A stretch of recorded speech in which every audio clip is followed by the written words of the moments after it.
Yes, ebana jana tuliweza kushuhudia baby shower ya kwake Zuchu na tuliona ni kwa namna gani wasanii marafiki wa karibu waliweza kujitokeza, lakini pia utunzaji wa siri wa watu wa karibu wa kwake Zuchu of course wamepewa kongole kubwa sana kwa namna moja ama nyingine. Sasa story kubwa kwenye mitandao ya kijamii ni kuhusiana na Esma Platinum.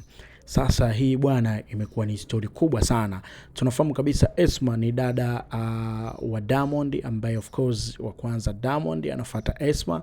So ni mtu na mdogo wake. Lakini tunafahamu Esma amekuwa ni miongoni mwa mtu ambaye anasapoti sana kile anachokifanya kaka yake, hasa kwa wale mawifi zake ambao walikopo nao huko way back. Tumeona ni kwa namna gani alikuwa yuko nao karibu. Lakini kwenye tukio la jana la baby shower la kwake Zuchu, of course tuliona watu wote, lakini Esma pamoja na mama yake hatukuwaona. Sasa hili jambo limekuwa limezua mjadala mkubwa sana kwenye mitandao ya kijamii.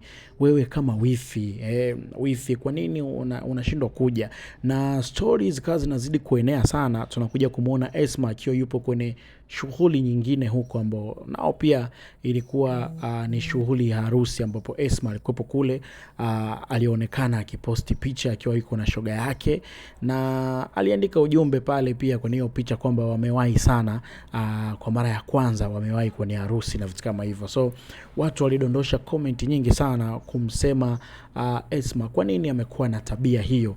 Na ukipita kwenye page ya Esma anaonekana sasa hivi anaswali sana, anamuomba sana Mungu, lakini kwa hii tabia ambayo ameweza kuionyesha inadhihirisha kabisa anachokiomba ni nonsense tu, kwa sababu anamuomba Mungu kwa ajili ya nini? Unatakiwa utende mema, unakunja mpaka kwa wifi yako, mtu ambaye ni mke wa kaka yako huyo ambao unapokuwa na matatizo unakuwa unaenda kuongea naye na vitu kama hivyo. So watu wamemind sana, yani wamemind kinoma noma. Bana mimi pia of course nimekutana na comment nyingi za watu wakiwa wamekasirishwa na hichi ambacho kinachoendelea na dada wa Diamond Esma Platinum.